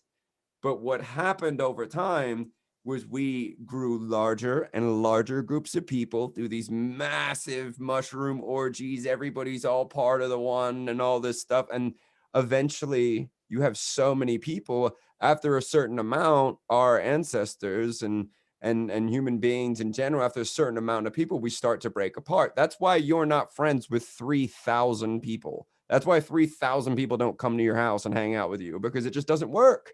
That's not the way that we work. But like in groups of apes, like from 50 to 100, they'll break at that point and they'll go off into different groups. And so this had to happen with us also. It's natural. But then as those breaks kept occurring, we got further and further away from the mushroom. And then we started developing agriculture, which would put like things in honey and put things in try and preserve food inside of materials that would ferment, which would create alcohol. And we all know what alcohol does. It turns you into a fucking asshole, and it turns you into an egotistical prick. And then the strongest people in the room are going to take the thing that is the most valuable. And if the thing that's the most valuable is the thing that gets you high, then it's the alcohol, and all the men get drunk and egotistical. The idea of male paternity ruined the concept of community, and the ego took over. And he said, his words were, and this was the beginning of the lockstep march into hell. And I love that. I love it so much. You know what I mean? Oh, fucking hell. Oh, 1 minute, my brain. I have to go to the bathroom. I'm going to pause this real quick. As well. Right, we're back from relieving our bowels and stuff. It's great. She pooped in that cup and now she's drinking it. Couldn't leave for a second, man. You're gonna do what you gotta do. Oh yeah, we were talking about the lockstep march into hell. Oh yeah, of course. But yeah, man. Yeah, man. People have lost sight of community, and we don't have a concept that we're not taught a concept that we're all part of this big human family. We're all consistently divided amongst one another. And that is just, I mean, it's a fucking given. Anybody with a fucking half a brain can see that. And in fact, a lot of people enjoy it. A lot of people enjoy the conflict of not liking each other. And it gives them a purpose. Like we were talking about earlier, like people who like are materialistic and stuff, it gives them a purpose, man. But I mean, honestly, like, and it's addictive. It's addictive. It feels addictive. Like the pain body loves it. The ego loves it. And if that's your only form of connection, why would you look elsewhere for anything else? Yeah.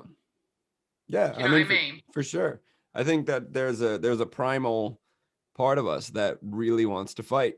You know what I mean? Like, but I mean, if you really want to fight, then the biggest demon that you will ever fight will be within. And that's where you're going to be finding like a real war. Wait. I'm not cutting any of this. You're just broken. Am I back now?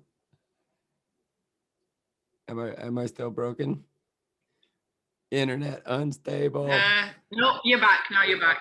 Okay, cool. So like So I got absolutely none of that. so yeah, people want to fight, man. People want to fight. Sports, the whole 9 yards. People want to be at opposition with one another. But the biggest battle that you will ever fight will be an internal battle because it will hurt the most. If you're after pain, look within. If you are really a junkie for, if you're really like a masochist, you should just sit down and get to know yourself because that shit hurts like a motherfucker. Have you ever read the Bhagavad Gita? Wait. Are you familiar with it? Yes, I'm familiar with it, but I've not read it. Okay. So the beginning of the Bhagavad Gita is Arjuna. He's a prince, right? And Krishna is a manifestation of God. He's basically Arjuna's like guru. And so like it starts on a battlefield. And so Arjuna's on one side of the battlefield. And then there's all these other people on the other side of the battlefield, and they all got their chariots, they all got their fucking soldiers and everything. And Krishna's standing like on Arjuna's chariot with him, guiding him. Like, and Arjuna is quite a wise man, but Krishna is the guru essentially. He's God incarnate. And Arjuna's looking out across the field at every single person on the other side of this war. And he begins to recognize his friends. He begins to recognize. God again. Am I back now?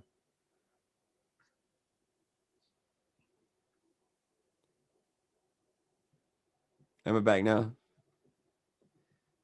Yeah. It went again for that whole period of time.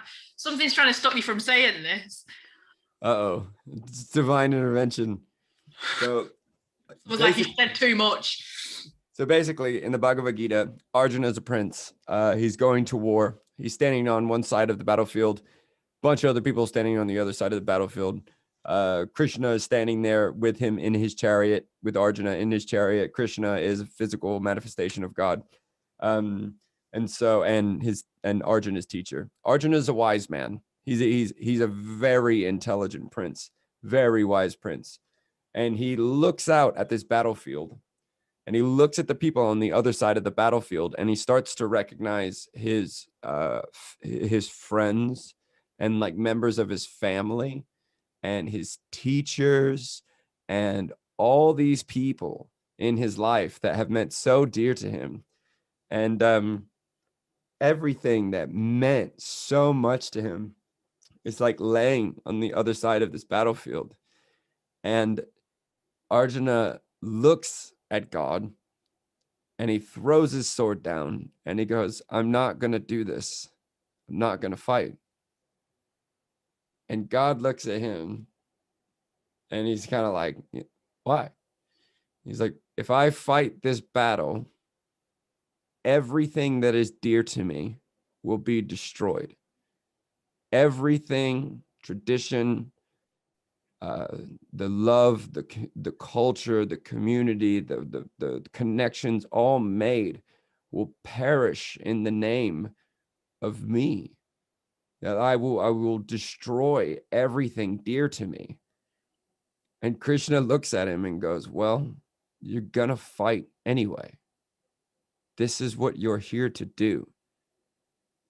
And essentially what I take from that story is that you're given an incarnation into life.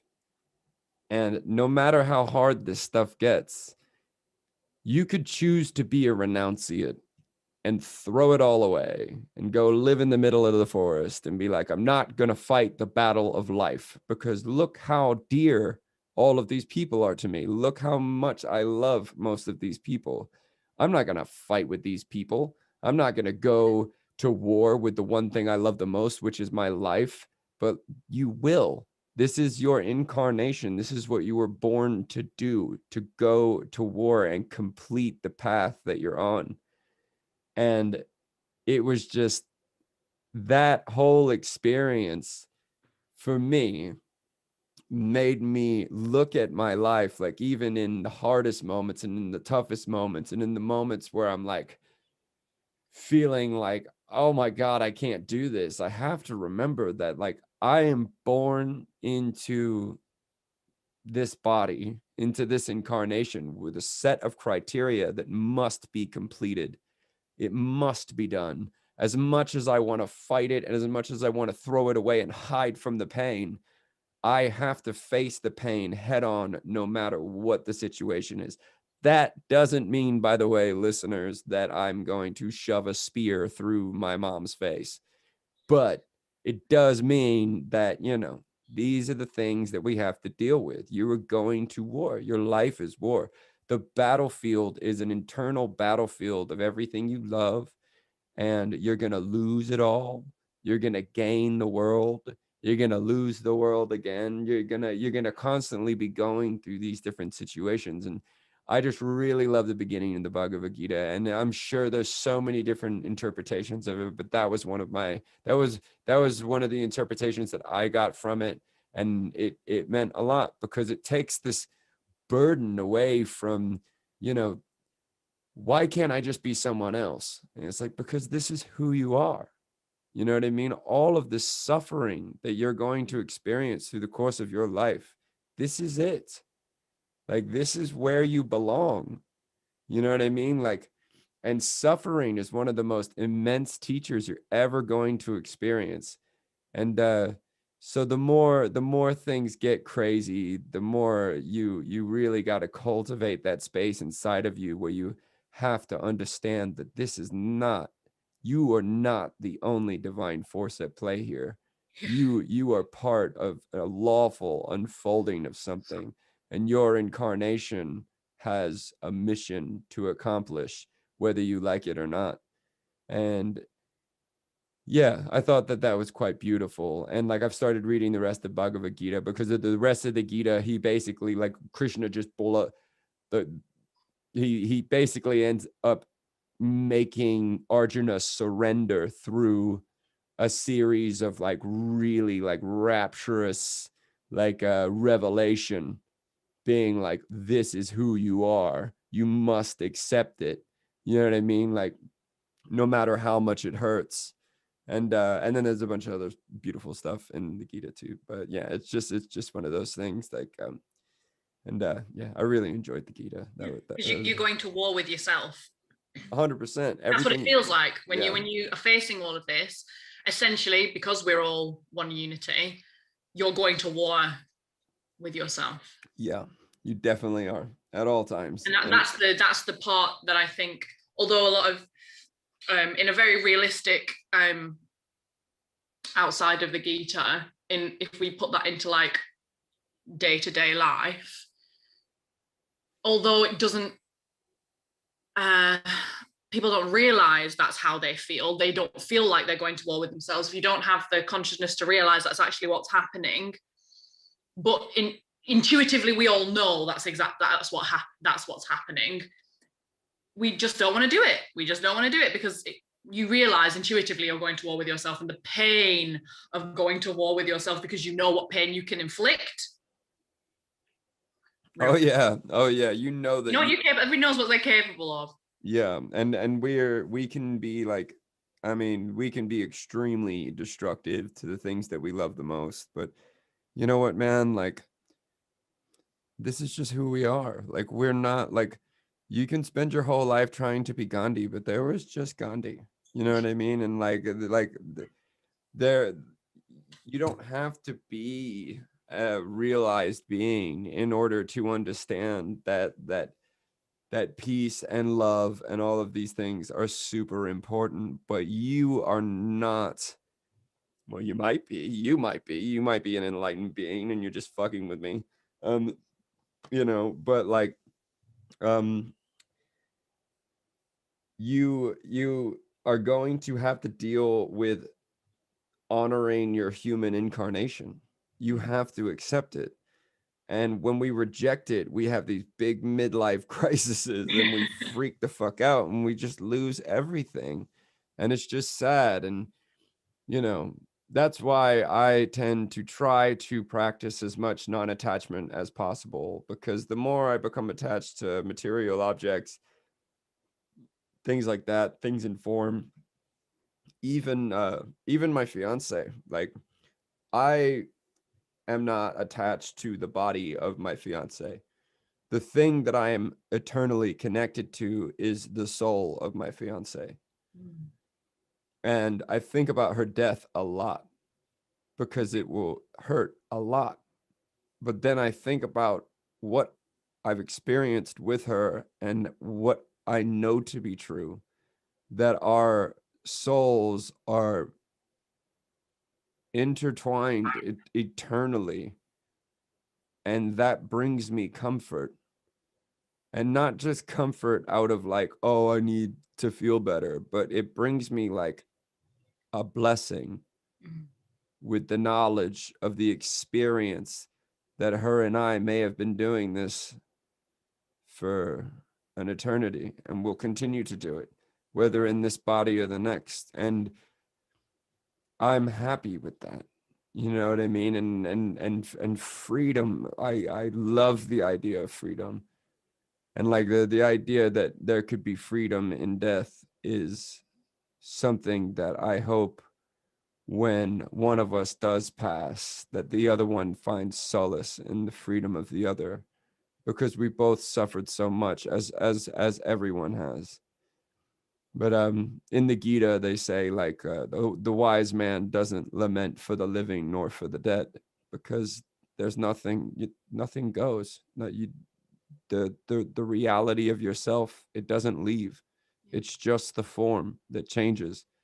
And I try to stay, I try my best to stay in that mind frame, but I'm nowhere near the level of these sadhus and these holy men who are so asphyxiated on these ideas, because my mind wants to suffer so I can pity myself.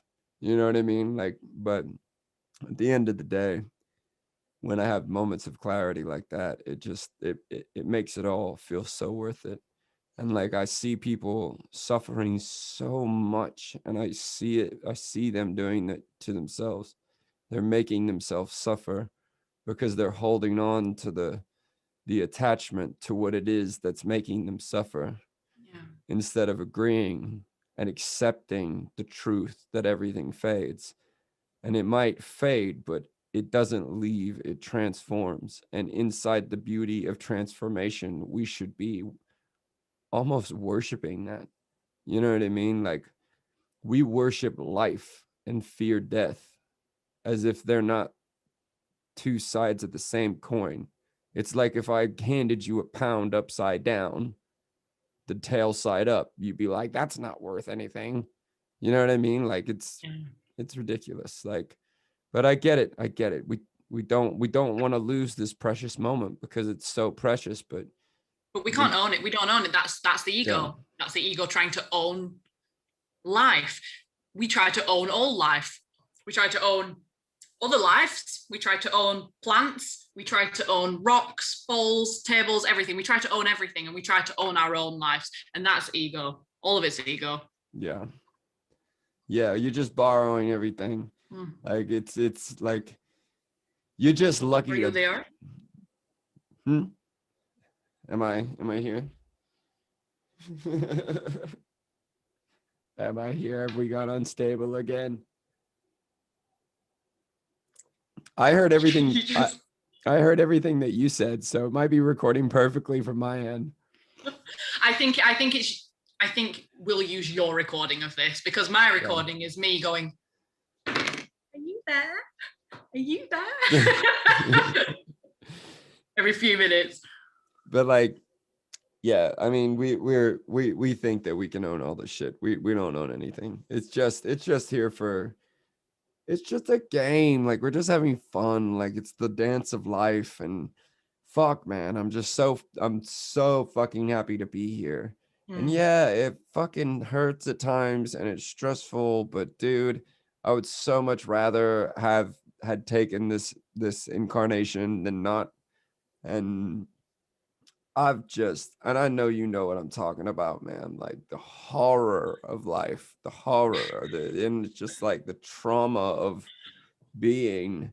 Sometimes I look back on the old model of who I was and I'm like, ugh, I'm like, how could I do that to myself? Like, what have I done? You know, what have I done to these people? And But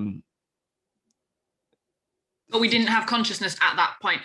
At that, exactly. you can't judge or place judgment on a version of yourself that didn't have any awareness Yeah. in order to make a conscious decision or not feel judgment or not feel that like intense anger. Or I've done some awful things to people. Did I do that? Did my conscious, all loving, infinite self really do that? No. An unconscious version of a sub personality that I was living within did that. You can't place judgment on those versions or on those actions because you genuinely didn't have any awareness to stop it from happening. Yeah. Couldn't have. If I went now, consciously meditated on it and went, yeah, right, I'm going to go and murder a child. Right, I'm going to do that. I'm fully consciously aware that I'm going to do this. I know all the repercussions. I know what's going to happen to that family. I know what's going to happen to myself. And I consciously went and did that. Part of me is still questioning, is that real consciousness that I would still make that decision? I still feel like that would be an unconscious part of myself going and making that. Even if I sat here and meticulously planned it out, I still feel like it wouldn't be a conscious version of me doing that. I would be aware that I was doing it though. And I could make the decision to not do that. In the past, it doesn't feel like you have a decision. Like it's never felt like a choice. Yeah. When I was a thief, when I did manipulated people to giving me their mortgage payments, didn't feel like a choice. Like I didn't feel like I had a choice in that. Yeah. I did it with survival. You're acting out the person that you had believed yourself to become. You're acting out you're acting out the behavior of the person that you have convinced yourself you are. Mm-hmm. And then when you realize you're not that person, you are no longer confined by the behaviors of that person. And therefore comes all of this fucking these emotions where you're like, what have I done? You know what I mean? But those are so appropriate because you should feel it. You should feel the pain. You should feel the guilt, but you shouldn't be attached to it. Because if you attach yourself to that shit, you're wasting your time. Because now you're here, you're conscious, and you can move the fuck on. Like I have friends back home. I hardly even call them my friends. These fucking people are just so up their own ass. And like, I couldn't be more like, I'm not trying to be judgmental, but I watch them just act like scum. You know what I mean? And I see them still acting like scum. And I'm like, you just don't get it. Like it's never going to click in your fucking head, is it? You know, but at the same time, those people are teaching me something about myself. So all I can do is bless them. Bless you, man, because poor you must be suffering so fucking much. And if you're not, the moment that you realize that this is not it, it is going to hurt like fucking hell, you know, because if everything I've done hurt, these motherfuckers are still doing it. Fuck, man. You know, I can't help but feel sorry for them. I can't help but love them and care about them, you know? And you know, they're still assholes, but I care. I do care. They don't. They don't care. And they don't care about me. They don't care about anything else, but that's okay because I've been there. I get it. I understand what it means to not give a shit about anybody but yourself. But goddamn, like when you open your heart and your mind to the potential of unconditional love and you strive to behave that way, you strive to become that person who doesn't create conditions around the way that you treat people positively and lovingly. If you make the effort to just be the love that is inside of you, then I think that you're taking a step in the best direction, and that we can truly make progress. Like I said the other day, once we permit our hearts to break, it is also the same thing as permitting our hearts to open. Yeah. And these people will not permit their heart to break. So they will fight tooth and nail to not be wrong. But once, and I mean permission, give yourself permission to let go and let it break, let it hurt, because the heart, like a shell, once it's cracked, it's open. You know what I mean? There was I think it was a Hebrew, what did they call him? Sorry, it's on the tip of my tongue. He's a Hebrew priest, a rabbi. Um, a rabbi. He was giving a class, and he was saying God places lessons upon our hearts. Or he says when we experience lessons handed down by life, we place them on our hearts. And one of the students raised his hand and goes, "Why don't we place them in our hearts?" And he goes, "Because in order for the lesson," he said, "in order for the lesson to go into your heart must break, and only God can put it there." And so it's like the recognition of that loving, all loving, powerful force will allow your heart to open and break simultaneously, dropping the wisdom of experience into your heart and healing it and allowing you to grow. You know what I mean? Yeah. And it's understanding that those situations, once your heart, if you allow your heart to crack, if you allow the light to enter, if you allow all of that, if you stop resisting, if you trust and surrender, it's knowing that, believing that those situations, that pain, that everything that's going to come with that cracking open is not more powerful than you. Yeah. Because that's what stops you. It's thinking, well, what if I let it open? What if I let my guard down? What if my heart breaks? What if I open up and that situation is more powerful than me, that I lose control of everything, that I literally lose control of everything? And that's what stops people. And that's where the resistance pushes up against it. But it's understanding that no situation is more powerful. Yeah. No situation, not even death. Not even death is more powerful than you.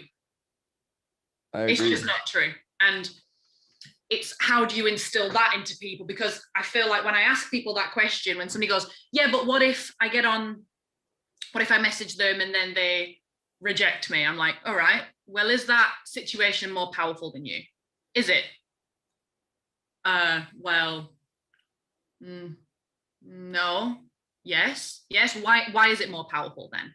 Why? What will happen to you if somebody rejects you? What will happen to you if you actually start to be vulnerable and you start to trust people? What's the worst thing that could happen? And is that situation more powerful, genuinely more powerful than you as your infinite divine being? You are God. Is that more powerful than God? No. Then fucking do it. Trust and surrender. Let your heart open. Let it break. Let the pain come in. You might go into a hole for a while, but eventually you realize, oh, I like it in this hole. I created this hole. I have the power to be in the hole or out the hole. Yeah. And maybe I'll get out the hole. It's the peaks and troughs, man. Like, yeah, nothing's more powerful than you, and nothing's more powerful in life than a teaching. And getting your heart broken just taught you something. You know, like if you really like somebody and they don't like you, and you're like, hey, I really like you, and they're like, I don't like you, then you just learn something. You just learn not to waste your time. Like, you are now smarter and better because of you because you overcame your fear. Like it is it's ABC, man. Yeah. It's just we overthink this shit on a tremendous scale. And that's the thing. We've thought ourselves into a corner. We've thought so much that we've like ended up in this fucking predicament where we're just like confused and we don't really know what to do. And we have all these different like theories on who we're supposed to be, and we're panicking and we're freaking out. Everybody's got anxiety disorders. You don't have an anxiety disorder, dude. You're just anxious because you should be. This fucking world has gone completely insane. Like, and yes, some people have anxiety disorders. I myself have experienced insane amounts of anxiety in my life, and it has been I've been told by the medical field that it is an anxiety disorder, but I feel justified in my anxiety. Like the weight and the pressure of the civilization we're living in and the society we're living in, anyone sensitive to that is going to be fucking freaking out. And if you're not, you're a fucking weirdo. You know what I mean? Like if you're fucking happy go lucky, you are either the Buddha or you're just a fucking creep. You know what I mean? Or both. Just a creepy Buddha. No, you're right. You're absolutely right. Yeah, man. How long have we been talking? We started talking at 11. It's 1:30. Oh, okay, great. Well, I think that's a good place for us to wrap up for this one. We're gonna fucking do this again because it's absolutely fantastic. I got some music to work on, but hey, uh, I'm living in the Surrey area. Mm. Do you live far from where I live? Don't Yes. tell me where you live, but you live far from where I live. I live far from where you live, Okay. but I have a cause to come down as soon as lockdown lifts. So I would be in staying with a friend in Camberley, which Okay. is literally just down the road from you, isn't it? Yeah. So me and Tony were saying you're more than welcome to come over to our house.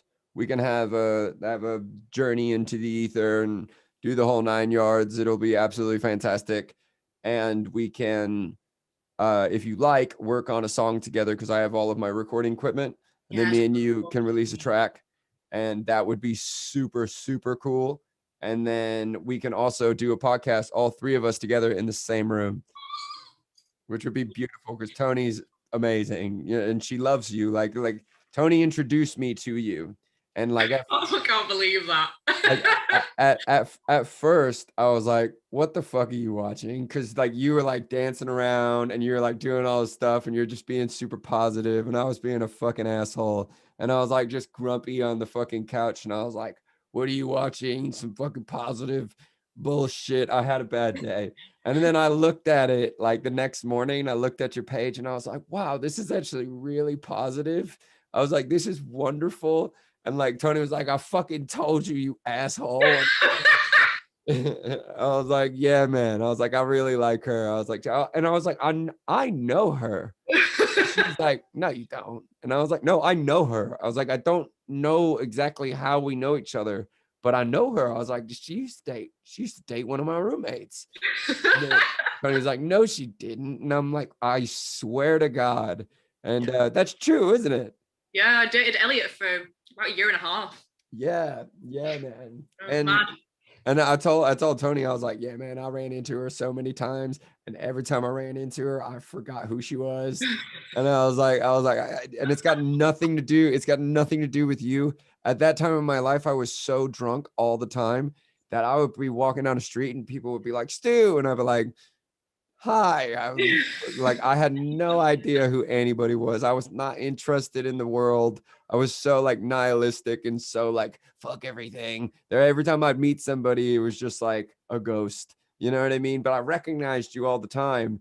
And yeah, and so when I saw what you were doing, I was like, oh, that's so great because I'm about to start doing the same thing. I'm about to start doing like jokes and spiritual talks and things like that. And I've been looking for satsang. Like you're familiar with the term satsang. Like satsang is like not sure if it's Hindu or Buddhism or Buddhist. It basically means I think it translates to people pointing in the same direction. Okay. And so satsang, a spiritual satsang, is a community of family, a spiritual family. And me and Tony have been looking for satsang, but we can't find it because they don't have satsang at Weatherspoons. You know what I'm saying? Like, it just doesn't exist. It's not at KFC and it's not at McDonald's and it's definitely not at Morrison's.